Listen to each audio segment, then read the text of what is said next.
back, boys. Do you own an Astro van? When you turn the key, does it crank but not actually start? Maybe stumbles a little bit? I know what your problem is, and I'm gonna show you how to fix it. My name's Rob. This is my 99 Chevy Astro van. This is lifted 3 inches, all-wheel drive, has a bunch of stuff done to it. If you wanna learn about it, I got a whole playlist on it up here. So what's wrong with your van? All right, so basically the problem is you have what's called pancake distributor disease. Because it's winter and it's snowing, there's currently a snowstorm happening, it is pretty cold out. The nice thing about doing this repair is that instead of a truck, you are inside your van. And it'd be really nice if it was warm in here, but my engine won't start, so I don't have heat. Hold up, I do. I just want to point out the one other video, and then we're going to get into the repair. I have installed a Chinese diesel heater in the back of my van here. Unlike all the other videos on the internet, this is a full stealth install. You cannot see it. Everything is contained within the wall of my conversion van. We're going to go ahead and start it quick to get this nice and toasty in here. So, if you want to learn how to install a Chinese diesel heater in your Astro or any other type of conversion van, click up here. All right, so the first thing you're gonna wanna do is pull out the doghouse. If you haven't done it before, I'll show you how to do it. There's 2 fasteners right here and here. From the factory, they're Torx T30s, but they might be regular bolts by now. I don't know. Down here, you're gonna have 2 13mm nuts. Once you've removed the 2 T30s and the 13mm, this should just come out. On the back of the console, you're just going to need to unplug a couple things. There's like a ashtray light, a 12-volt cigarette lighter, and a light for the storage cubby. Now to take off the doghouse cover itself, there's going to be 2 fasteners down here, which I believe are still 13mm. Yep.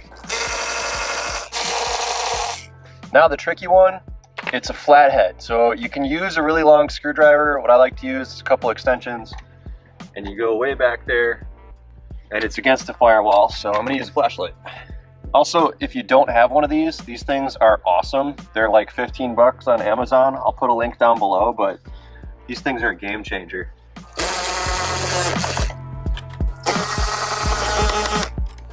Before you can pull the doghouse cover off, you do need to take off the rear vent, which just pops out. And then you need to unplug this, which is a ground. Now, it should be loose. You can have 2 of these metal things holding it down. Now, if you have a conversion van, it's going to be a little tricky because the seats are bigger than the stock seats. So, I don't know, do your best. Try not to pull on anything down here.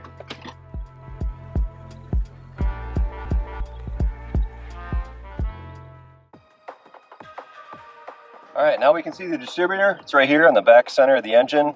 This cap and rotor is maybe 6,000 miles old, and I guarantee when I pull it off, I'm gonna see a ton of corrosion because it's just a normal one with aluminum contacts. Even the AC Delco ones have aluminum contacts. You wanna get a marine or a high performance distributor, which will have brass contacts. Again, link below. All right, so here's my distributor. Before you start taking it apart, I highly suggest you take some photos, dudes, and just make sure you capture the wiring going into the distributor so you don't mix anything up when you put it back together. So we're just gonna start unplugging stuff so we can start pulling this out of here. My spark plug wires still have all the organizers, so you can't really mess it up, hopefully.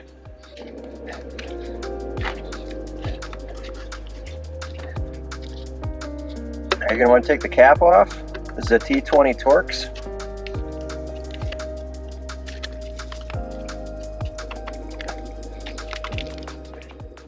All right, now I'm going to show you why this van didn't start. Here's the distributor cap.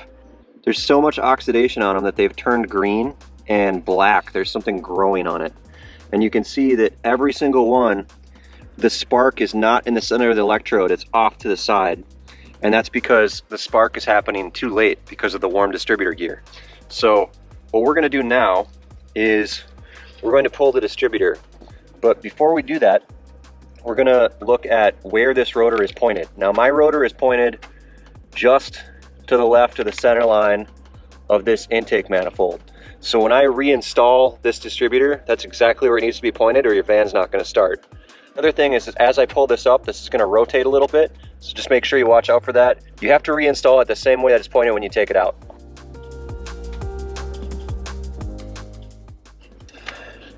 All right, now this should just pull out, and you're gonna see it's gonna turn counterclockwise. See that as I pull up? This is how loose the cap was. So this is how much play there is in that distributor gear at the bottom, which is causing all this. So it looks like when I start to put it in, it's gonna need to point over there. And when I put it all the way in, it's gonna need to point right toward the middle of the intake manifold. Here's the distributor. You can actually see the wear on the gears right there. So hopefully this new one tightens it up and we don't have to deal with this again, because this is so annoying.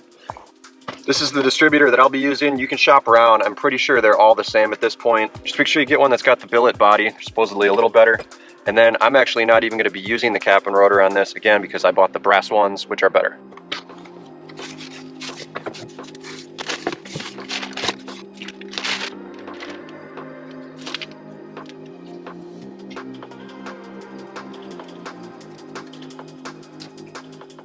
The other change to these distributors is they no longer have screens. See this little hole right there? That goes right up inside the distributor to hopefully vent that condensation that gets in here. All right, now before we install this, I'm gonna do two things. I'm gonna use engine assembly lube on this brand new gear because there is gonna be some wear. The cam gear probably has some wear too, but because these haven't meshed before, I just feel like putting a little bit of this on there is a good idea. The other thing that I'm gonna do that I haven't done before is I'm gonna use dielectric grease on the distributor itself.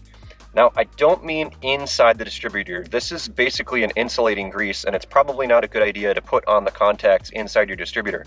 However, what I read about is that dielectric grease is sometimes called tune-up grease. And what you can do is you can squirt it around the perimeter of where your distributor cap meets your distributor. And what that's gonna do is hopefully keep out moisture. Now, everything in the engine bay is gonna get wet, right? But as that moisture travels down the cap on the outside, it could get in right here where the cap meets the distributor. Maybe that's how it's getting in. Maybe that's why this keeps corroding. I know this is a completely new distributor, but I'm not going to take any chances, and we're just going to put a little bead of dielectric grease right where the cap meets the distributor itself in hopes of preventing that moisture from coming in there.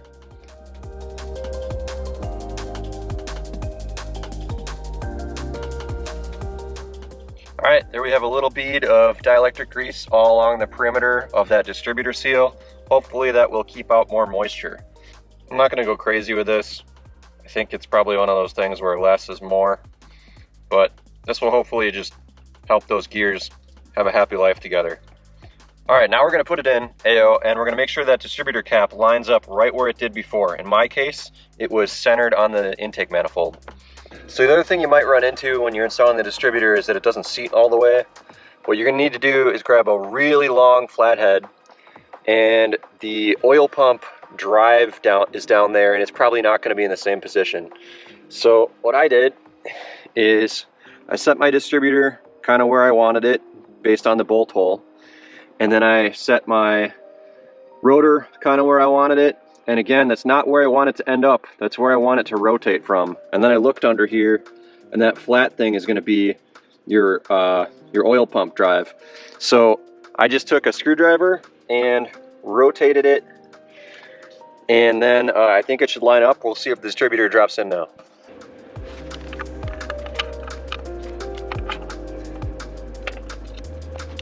Yep, there we go. So now it's fully seated, and my rotor is pointed right at the center of the intake manifold where I want it to be pointed before.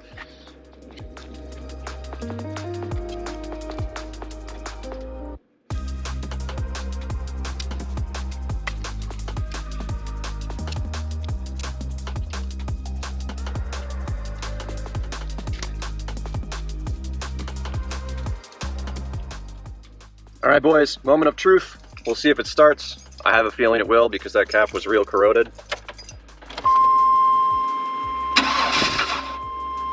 Hold up. Yeah. All right. Back in business. Hopefully don't have to do this again for a long time.